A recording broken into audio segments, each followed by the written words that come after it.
White mobs burned black families alive in their homes, while National Guard soldiers laughed and helped reload rifles.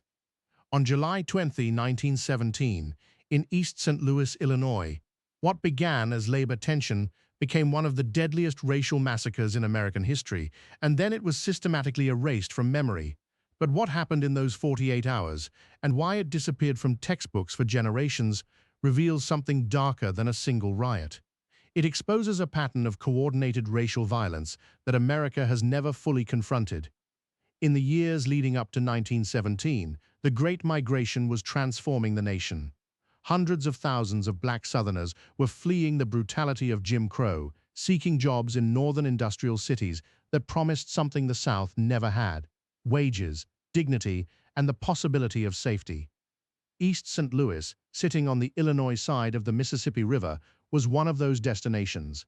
Its meatpacking plants and aluminum works were hungry for labor, and the war in Europe had created unprecedented demand. Between 1910 and 1917, the black population of East St. Louis more than doubled, swelling from roughly 6,000 to over 10,000.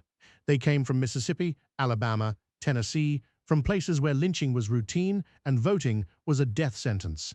They came believing that the North would be different. For a brief moment, it was.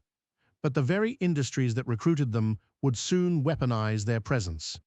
The white workers of East St. Louis watched the trains arrive with growing alarm.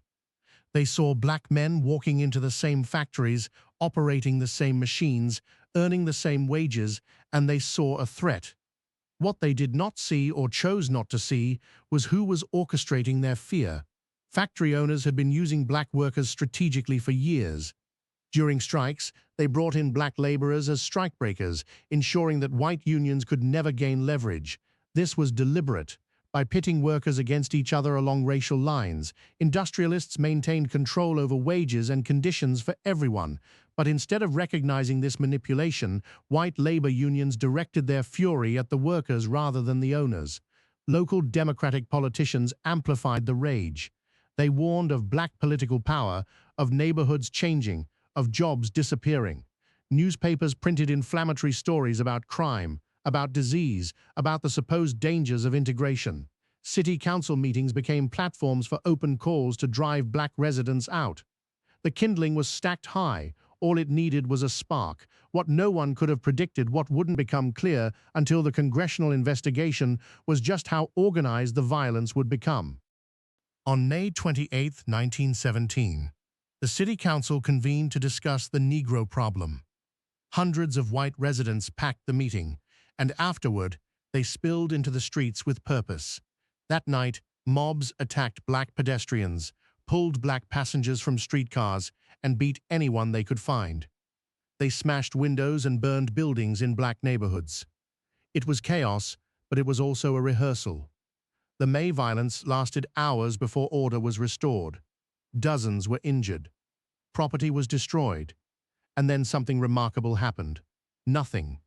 No mass arrests, no meaningful prosecutions, no condemnation from city officials. The message was clear. Black residents understood it immediately. Some began to arm themselves. Others made plans to leave, but many stayed. They had invested everything in East St. Louis: homes, businesses, churches, futures. They believed that May had been an aberration, that cooler heads would prevail, that the law would eventually protect them. They were wrong. The May Riot wasn't an ending. It was a test run, and those who orchestrated the July Massacre had learned exactly what they could get away with. On the night of July 1st, a Ford automobile drove through a black neighborhood, its occupants firing into homes. Black residents, already on edge from May, returned fire. When a second car arrived, an unmarked police vehicle carrying two white detectives, it was met with gunfire. Both officers died. By morning, the news had spread through white East St. Louis like wildfire. July 2, 1917, began with deliberate organization. White mobs gathered at streetcar stops, at factory gates, at intersections leading into black neighborhoods. They weren't random crowds. They were coordinated groups armed with clubs, guns, and containers of gasoline. By mid-morning, the systematic destruction of black East St. Louis had begun. They set fire to homes and waited.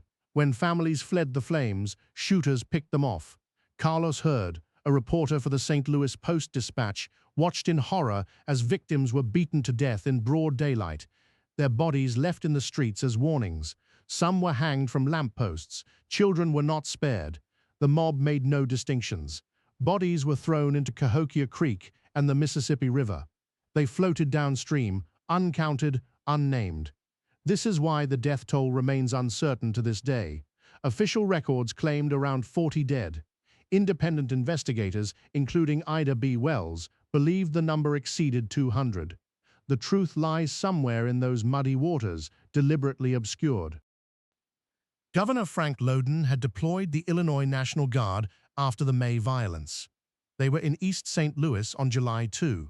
They watched the massacre unfold, and they did nothing, worse than nothing. Multiple witnesses testified that guardsmen participated directly in the violence.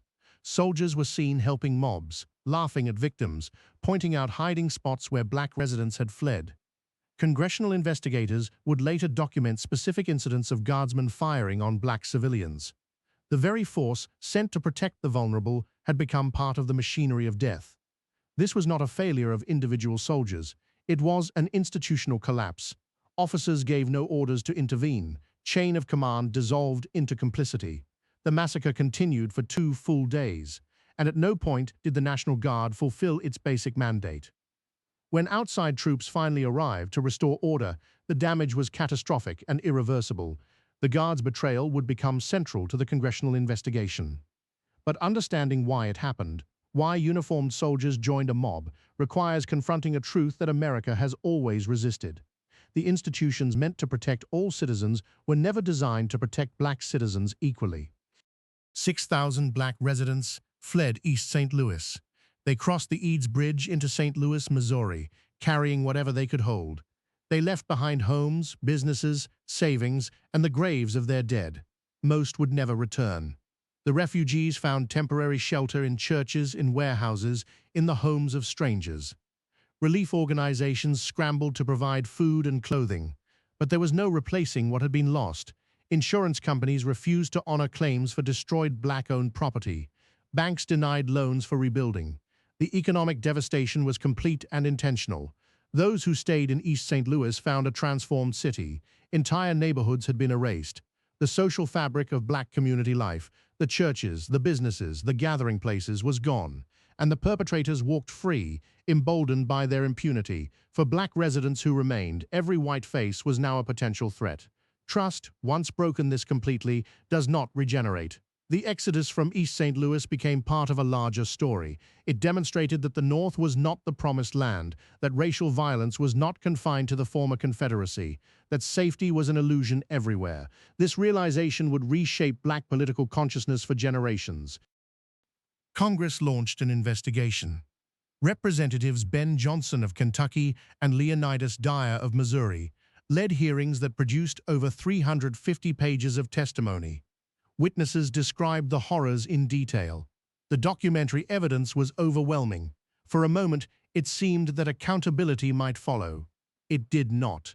Despite the mountain of evidence, only 9 white men were convicted of any crime related to the massacre. Their sentences ranged from 14 years to mere fines. Most participants faced no charges at all. Meanwhile, black residents who had defended their homes were prosecuted aggressively.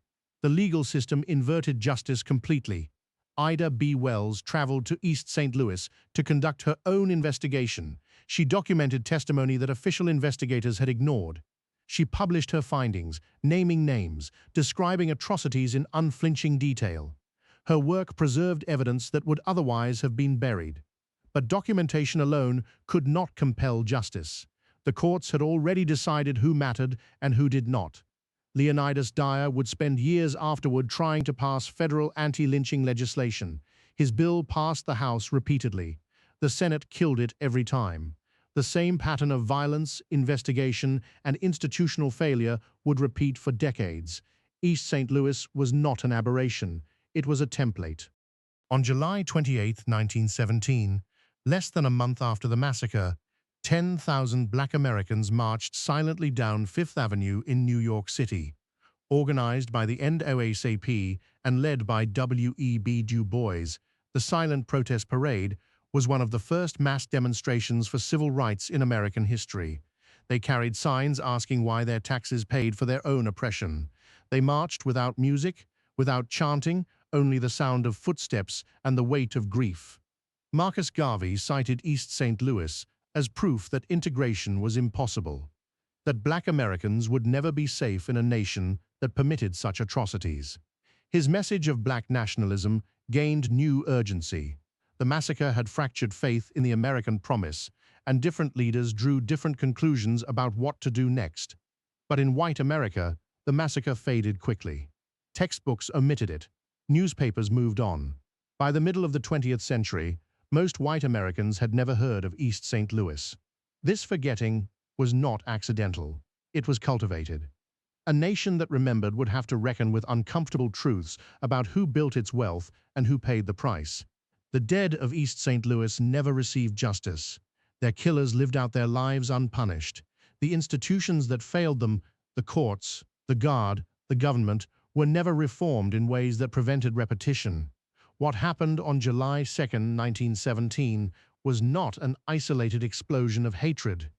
It was a coordinated massacre enabled by those sworn to prevent it, unpunished by those charged with delivering justice, and erased by those who write history.